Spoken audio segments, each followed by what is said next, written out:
Hello everybody, welcome back to James's Classic Movies. Today we have a crime feature for you. That's right, Bonnie and Clyde.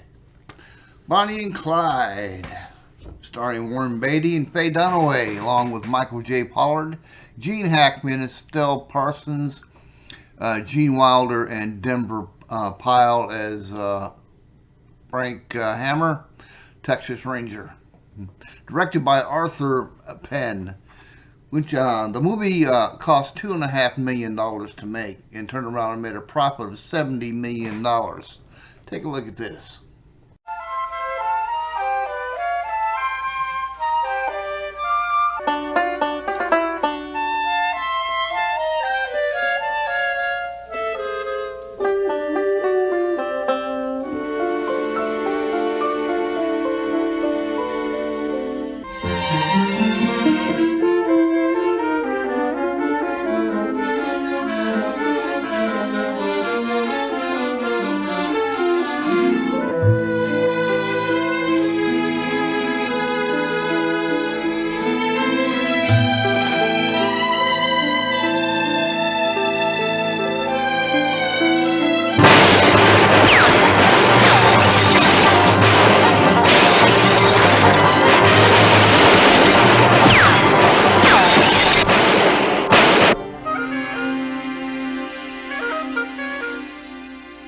Well, you look just like a little hillbilly boy. I do declare. Oh, mercy me.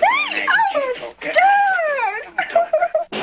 Their paths crossed like two hot wires. They roared off on what might easily have been a wild, romantic lark.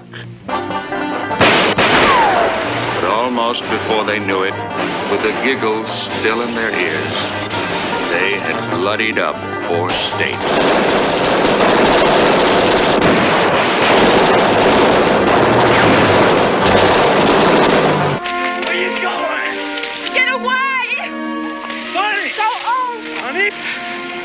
Please, honey, don't never leave me without saying nothing. Frank just figured on some easy pickings, didn't you, Frank? You know, Texas Ranger, you ain't hardly doing your job. You ought to be home protecting the rights of poor folk, not out chasing after us. I know. Don't take Wait a a personal second. Look, what do you want to do with him then? Hang him. I don't know. Take his picture. And then everybody's going to see Captain Frank Hammer of the Texas Rangers with the Barra Gang. Now, you know, we are just about the friendliest folks you would ever want to meet. Hey, Buck. Yeah. Get the Kodak. Hot doggies. Hold it. That's Bonnie, Faye Dunaway. That's Clyde, Warren Beatty.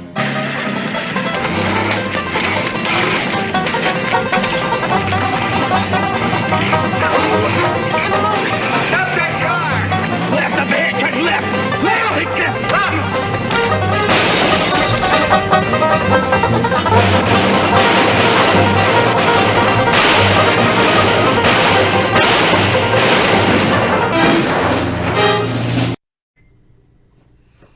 Now, let's get into some of the details of the picture. The details most likely that you'll run into is their demise of Bonnie and Clyde. A lot of people say they could have been taken alive and sent to the penitentiary after being set up by one of their henchmen's father. They were cut to pieces by Rangers and Marshals using Thompsons and Brahman automatic rifles and shotguns. To give you a general idea just how powerful these weapons are, we're going to show you a couple clips of actual use of these weapons, and starting with the sub-Thompson machine gun, widely used in World War II and introduced into World War I, being the 1926 model used in World War II. They removed the drum feature and put in standard clips. And of course, a lot of guys, they use the drums anyway.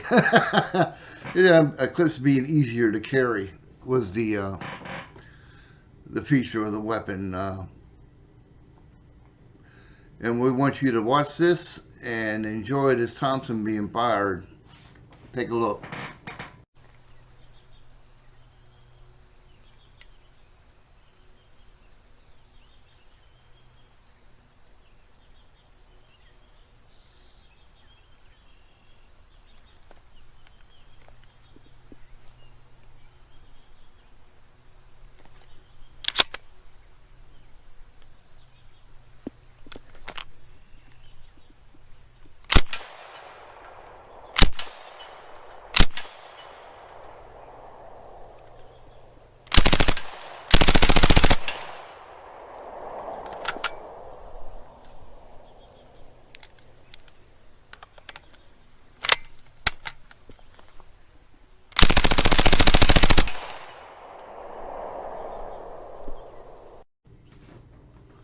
Oh, I'm sorry, it's firing 45 caliber or 9mm ammunition for the Thompson.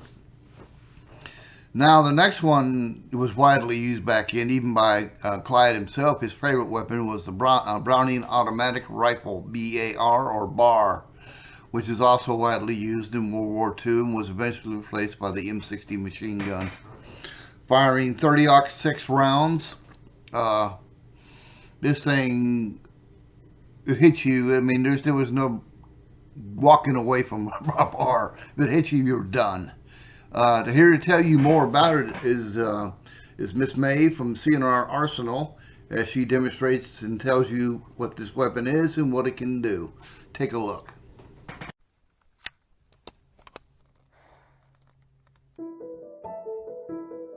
BAR, 1918. Weighing in at 16 pounds with an overall length of 47 inches, this is the most rifle-like machine gun I've handled so far. Loading up, each magazine contains 20 rounds of 30-06. This is an open bolt system, so pull rearward to charge. Pushing forward just tucks the handle away. Your firing mode depends on the state of the selector. Forward for semi, middle for full, and back past the pin for the safety. Balance isn't bad, and the aggressive texturing on that fat forestock ensures a solid grip. When shooting from the shoulder or prone, it likes to climb, so semi-auto is easier. Using the belt-mounted cup, full auto pushes at you like a sumo wrestler. The gas system allows you to adjust for your ammo. The rear aperture sight is based off the P14 1917 rifles, with some minor mods. And when we're out, our mag release is just inside the trigger guard. Overall, the king of the auto rifles, assuming you understand that it was designed for trench work and walking fire. If you'd like to know more, subscribe to See an Arsenal. Now, we hope you enjoyed that clip. For more information on guns, on how to acquire them, and their ammunition and so forth, I'd suggest you subscribe to See in our Arsenal or Hickok 45 here on YouTube. Now, in 2013, a miniseries came out starring Jack Dahl and Dominique Miranda, directed by them, of Bonnie and Clyde. It was a British miniseries. And it was the British spin-off of Bonnie and Clyde. And they did a magnificent job on it, I might add. You can take a look at that on Netflix, or you can go to YouTube Prime and do the same. Also, I want to highly recommend Grim Life Collective. Michael and Jessica do an amazing job in their videos.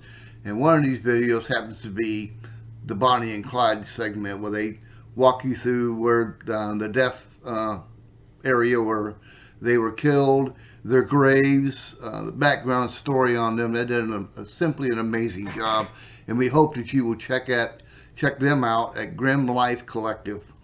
And until next time, we hope that you will pick up this movie and you add it to your collection.